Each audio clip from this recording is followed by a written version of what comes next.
تمام گناہوں کا کفارہ بنا دیتے ہیں۔ اللہ کے رسول صلی اللہ علیہ وسلم امید اور یہ قوی امید ظاہر کر رہے ہیں کہ میرے اللہ سے مجھے قوی امید ہے کہ میرا اللہ 1 سال پچھلے اور 1 سال اگلے تمام گناہوں کو الحمدللہ وکفا وسلام علی عبادہ الذین اصطفى اما بعد فاعوذ باللہ من الشیطان الرجیم بسم اللہ الرحمن الرحیم والفجر وليال عشر والشفع والوتر والليل إذا يسر هل في ذلك قسم لذي حجر صدق الله مولانا العظيم وصدق رسوله النبي الكريم ونحن على ذلك لمن الشاهدين والشاكرين والحمد للہ رب العالمین۔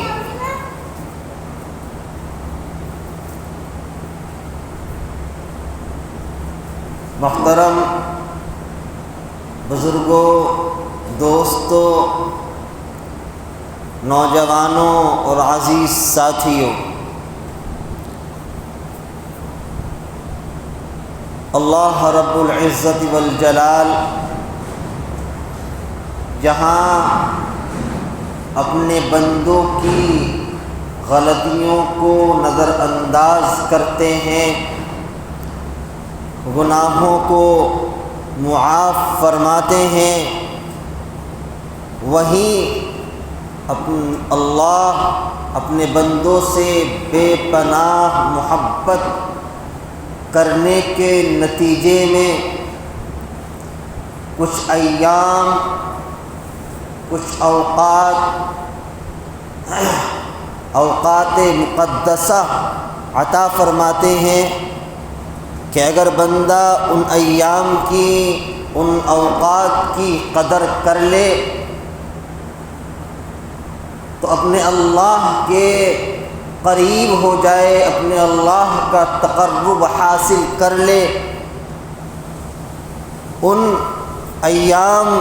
اور ان اوقات کے اندر کچھ عبادتیں کر لے تو اپنے اللہ کو راضی کرنے والا ہو جائے۔ میرے اللہ نے رمضان کا مہینہ عطا فرمایا اور پھر اس مہینے کے خوشی میں اللہ تبارک و تعالی نے اس کے وسیلے میں پھر عید الفطر کا دن عطا فرمایا، اور پھر اشہر حج یعنی حج کے مہینے شروع ہوئے، یعنی عید الفطر کے بعد شوال کا جب مہینہ شروع ہوا، شوال کا مہینہ، ذو القعدہ کا مہینہ، اور اسی طریقے سے ذی الحجہ کا مہینہ، یہ وہ مہینے ہیں جو حج کے مہینے ہیں۔ یعنی اگر کوئی بندہ یہ چاہے کہ وہ حج کا احرام باندھ کے عید الفطر کے دن سے ہی حج کے لیے نکل جائے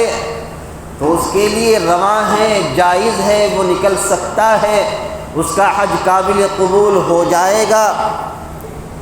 اگر کوئی بندہ اس کے علاوہ یا اس سے پہلے اگر وہ نکلنا چاہے کہ حرام باندھ کے نکل جائے تو نہیں نکل سکتا۔ بہرحال یہ 3 مہینے بڑے ہی اہمیت کے حامل ہے، بڑی ہی فضیلت کے حامل ہے، اور خاص طور سے ذی الحجہ کا مہینہ، اور اس میں بھی خاص طور سے ذی الحجہ کے شروع کے 10 دن کہ اللہ نے اہمیت رکھی ہے، اللہ نے اس کی فضیلت بیان کی ہے۔ اس کی اہمیت اور فضیلت کو بیان کرنے کے لیے اور اس کو برقرار رکھنے کے لیے میں اور آپ کے اللہ نے ان 10 راتوں کی قسم کھائی ہے، اور جو قسم کھائی والفجر ولیال عشر، اور اکثر مفسرین اس طرف گئے ہیں، اس جانب پہنچے ہیں کہ ان 10 راتوں سے مراد ذی الحجہ کی 10 راتیں ہیں، ان 10 راتوں سے مراد ذی الحجہ کی 10 راتیں ہیں، اور اللہ تبارک و تعالیٰ نے ان ایام کی، ان 10 دنوں کی جو قسم کھائی ہے، لوگوں کو یقین دلانے کے لیے نہیں کھائی، بلکہ میرے اللہ نے ان 10 دنوں کی قسم اس لیے کھائی ہے تاکہ لوگوں کے دلوں کے اندر اس کی اہمیت پیدا ہو جائے، اس کی اہمیت اور فضیلت راسخ ہو جائے، ان کے ذہنوں کے اندر یہ بات بیٹھ جائے کہ جو 10 دن یوم ذی الحجہ، ایام ذی الحجہ آ رہے ہیں، ان کی اللہ کے یہاں بڑی قدر و قیمت ہے، بڑی اہمیت ہے، بڑی فضیلت ہے، یہ لوگوں کے دل اور دماغ کے اندر پیوست ہو جائے، اس لیے میرے اللہ نے ان 10 دنوں کی قسم کھائی، فرمایا والفجر ولیال عشر، قسم ہے 10 دنوں کی۔ اور فرماتے ہیں کہ جتنی اگر رمضان مبارک کے مہینے کے بعد کسی ایام کی اور کسی دنوں کی اور کسی راتوں کی اہمیت ہے تو وہ ان 10 دنوں کی اہمیت ہے۔ ان 10 دنوں کے بارے میں فرمایا میرے اور آپ کے آقا نے، جناب محمد رسول اللہ صلی اللہ علیہ وسلم ارشاد فرماتے ہیں کہ جس شخص نے ان 10 دنوں کے اندر اپنے اللہ کی عبادت کی، ان 10 راتوں کے اندر اپنے اللہ کی عبادت کی، اپنے اللہ کو راضی کیا، اپنے اللہ کو منایا، تو وہ بندہ ایسا ہوتا ہے جیسے اس شخص نے شب قدر کے اندر عبادت کی ہو۔ یعنی اس 10 راتوں کی ہر ایک رات کی عبادت ایسی ہے جیسے اس بندے نے شب قدر کے اندر عبادت کر لی ہو۔ ان 10 دنوں میں سے ہر ایک روزے کی اہمیت اللہ کے رسول صلی اللہ علیہ وسلم نے ارشاد فرمائی کہ اگر کسی شخص نے ان 10 دنوں کے روزے رکھے، ان 10 دنوں میں سے کسی ایک دن کا روزہ رکھا، تو اللہ تبارک و تعالی اس کے 1 سال کے تمام گناہوں کو معاف فرما دیتے ہیں۔ یہ اہمیت کس کے لیے ہے؟ جس کے دل کے اندر اس کی قدر ہو، جس کے دل کے اندر اس کی اہمیت ہو، اس کے لیے یہ فضیلت ہے۔ ہمارا اور آپ کا حال یہ ہے کہ جس طریقے سے اور بعض دوسرے ایام اور بعض دوسرے مہینے گزار دیتے ہیں، نہ نمازوں کا اہتمام، نہ نمازوں کا اہتمام، نہ نیک اعمال کا اہتمام، نہ غریبوں کا مدد کرنے کا اہتمام، نہ یتیموں کا خیال کرنا ہے، نہ بیواؤں کا خیال کرنا ہے، نہ مسکین بچوں کا خیال کرنا ہے۔ جس طریقے سے ہمارا پورا سال گزرتا ہے، دوسرے اور ایام اور دوسرے مہینے گزرتے ہیں، اسی طریقے سے ہمارے یہ ذی الحجہ کے 10 ایام بھی گزرتے ہیں۔ حالانکہ اس فضیلت کو سننے کے بعد جو لوگ اپنے اللہ سے تعلق کو مضبوط کرنا چاہتے ہیں، جو لوگ اپنے اللہ سے اپنے کام کو بنوانا چاہتے ہیں، جو لوگ اپنے کاروبار کو مضبوط کرنا چاہتے ہیں، جو لوگ اپنی پریشانیوں کو دور کرنا چاہتے ہیں، اپنے اللہ کا قرب حاصل کرنا چاہتے ہیں، اپنے اللہ کی رضا چاہتے ہیں، تو آئیں وہ لوگ ان 10 دنوں کے اندر، آئیں ان 10 راتوں کے اندر اپنے اللہ کو راضی کریں، اپنے اللہ کے سامنے بیٹھیں، گڑ گڑائیں، نمازیں پڑھیں اور خوب مانگیں، اپنی مشکلات کو آسان کرائیں، اپنے کاروبار کو مضبوط کرائیں اور اپنی تمام بیماریوں کو شفا کے لیے اپنے اللہ سے مانگیں۔ میرا اللہ عطا فرمانے والا ہے۔ کیا فرمایا کہ ان راتوں کی، ان 10 راتوں کی عبادت ایسی ہے جیسے شب قدر کے اندر عبادت کی۔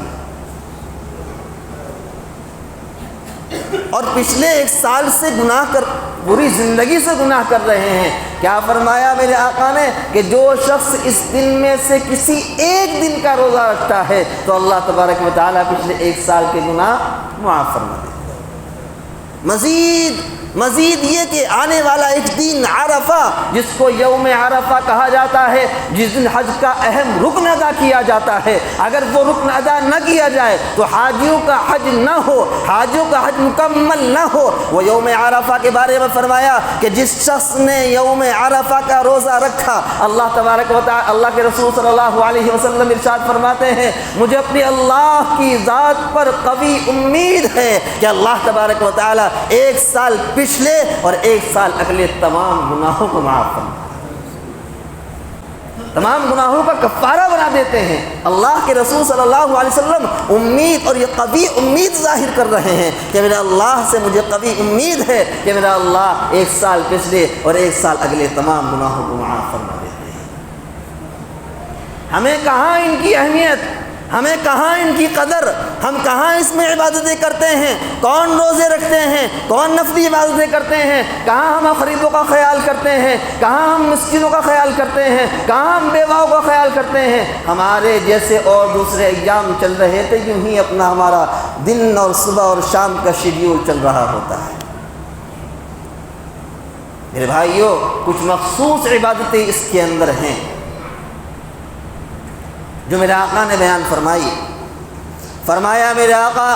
جناب محمد رسول اللہ صلی اللہ علیہ وسلم نے کہ اگر کوئی شخص چاہتا ہے، جس شخص نے یوم ذی الحجہ کا چاند نکلتا ہوا دیکھا، جب ذی الحجہ کا چاند نظر آ جائے، اور جو شخص ذی الحجہ کا چاند دیکھے اور اس کا ارادہ یہ ہے کہ میں قربانی کروں گا، یا میں قربانی کی نیت کرتا ہوں، یا وہ قربانی کی نیت کرتا ہے، یا اس کے اوپر قربانی واجب ہے، یا وہ قربانی کے جانور کو خرید چکا ہے اور وہ چاہتا ہے کہ میں قربانی کروں گا، قربانی کے دن میں قربانی کروں گا، تو اس کے لیے چاہیے، اس کے لیے فرض نہیں ہے، واجب نہیں ہے، سنت نہیں ہے، بلکہ مستحب عمل یہ ہے کہ وہ اپنے ناخن نہ کٹوائے، وہ اپنے بالوں کو نہ کٹوائے، وہ اپنے ناخن اور بال کو چھوڑے رکھے، اور اس کو چاہیے کہ وہ چاند دکھنے سے پہلے ان تمام کاموں سے فارغ ہو جائے۔ میرے اور آپ کے آقا سے کسی نے پوچھ لیا کہ کیا وجہ ہے کہ ہم ناخن نہ کاٹے، کیا وجہ ہے کہ ہم بالوں کو چھوڑے رکھے؟ میرے آقا صلی اللہ علیہ وسلم نے ارشاد فرمایا، کیا تم کو نہیں معلوم، کیا تمہارے ذہنوں میں یہ بات نہیں آئی، کیا تم نے اس بات کا خیال نہ کیا کہ جس وقت حاجی حج کے لیے جاتے ہیں، وہ احرام باندھتے ہیں، تو احرام باندھنے میں ان کے لیے یہ جائز نہیں ہوتا کہ وہ اپنے بالوں کو کٹوائیں، یہ جائز نہیں ہوتا کہ وہ اپنے ناخنوں کو تراشیں، یہ تمام کام اور بہت سارے کام، جو خوشبو لگانا ان کے لیے جائز نہیں ہوتا، سلے ہوئے کپڑے پہننا ان کے لیے جائز نہیں ہوتا، اسی طریقے سے 2 کام بھی ان کے لیے جائز نہیں ہوتے۔ تو میرے آقا فرماتے ہیں جس طریقے سے ان کے لیے 2 کام جائز نہیں ہوتے، ہم بھی اپنے لیے اس کام کو روک لیں، یہ کام نہ کریں، اور اس نیت سے نہ کریں کہ اے رب ذوالجلال، اے پروردگار عالم، آپ نے حاجیوں کو حج کے لیے بھیج دیا ہے، مکہ بھیج دیا ہے، وہ اللہ آپ کی عبادت کر رہے ہیں، انہوں نے احرام باندھا ہے اور انہوں نے حج کی نیت کی ہے، حج کی نیت سے انہوں نے احرام باندھ لیا ہے، ان کے اوپر بہت ساری چیزیں ایسی ہیں کہ وہ نہیں کر سکتے ہیں۔ اے اللہ، ہم اور آپ، ہم بہت سارے لوگ ایسے ہیں جو آپ کے نہ بلانے کی وجہ سے، یا آپ کی مشیت کی وجہ سے، یا ہمارے لیے آپ کا فیصلہ نہ ہونے کی وجہ سے ہم نہیں جا سکے ہیں، ہم ان حاجیوں کے ساتھ نہیں حج کر سکے ہیں، ہم وہاں نہیں جا سکے ہیں، مکہ میں ہم نہیں پہنچ سکے ہیں، میدان عرفات میں ہم نہیں ٹھہر سکیں گے، اور دوسرے جتنے اعمال ہیں ہم نہیں کر سکیں گے، لیکن میرے اللہ، ہم 2 اعمال یہ ایسے ہیں جو ہم کر سکتے ہیں۔ ہم نے ان حاجیوں کی نقل اتارنے کے لیے ہم نے اپنے ناخنوں کو چھوڑ دیا، ان حاجیوں کی نقل اتارنے کے لیے ہم نے اپنے بالوں کو چھوڑ دیا اور ان کی نقل اتاری۔ اے رب ذوالجلال، جب آپ ان حاجیوں کے اوپر اپنی رحمتوں کا نزول فرمائیں، جب آپ یوم عرفہ کے دن ان کے لیے ان کی مغفرت کا اعلان کریں، اے رب ذوالجلال، اپنی رحمتوں کی کچھ چھینٹیں ہم پر بھی، ہم گنہگار پر بھی ڈال دینا۔ اے رب ذوالجلال، اپنے ارادوں میں ہمیں بھی شامل فرما دینا۔ اے اللہ، ہم وہاں پہنچ تو نہیں سکتے، اے اللہ، ہم آپ کے گھر کا طواف تو نہیں کر سکتے، ہم مینا میں تو نہیں رہ سکتے، ہم استلام تو نہیں کر سکتے، شیطان کو کنکری تو نہیں مار سکتے، ہم اور دوسرے رمی وغیرہ نہیں کر سکتے۔ پروردگار عالم، اس لیے کہ ہمارے پاس نہ آپ کا گھر موجود ہے، ہمارے پاس نہ استلام کرنے کے لیے وہ جگہ موجود ہے، نہ میدان عرفہ موجود ہے، ہمارے پاس نہ اور دوسری جگہیں موجود ہیں، لیکن پروردگار عالم، آپ تو نظر رکھتے ہیں، آپ تو ہمیں دیکھنے والے ہیں، صرف اور صرف جس وقت آپ ان کے اوپر رحمتوں کا نزول فرمائے، رحمتوں کی بارش فرمائے، پروردگار عالم چند بوندیں، 2-4 بوندیں صرف اس لیے کہ ہم نے ان کی طرح رہنے کی کوشش کر لی ہے، ہم نے ان کی نقل اتار لی ہے، اے اللہ کچھ بوندیں ہمارے اوپر بھی نازل فرما دیجئے، ہماری بھی مغفرت فرما دیجئے۔ اس نیت کے ساتھ ہمیں اور آپ کو چاہیے، اگر ہم نے قربانی کی نیت کی، یہ ہمارے اوپر واجب ہے، فرض ہے، اور ہم قربانی کا جانور خرید چکے ہیں، یہ ہماری تمنا ہے کہ ہم قربانی کریں گے، تو ہم سب سے پہلے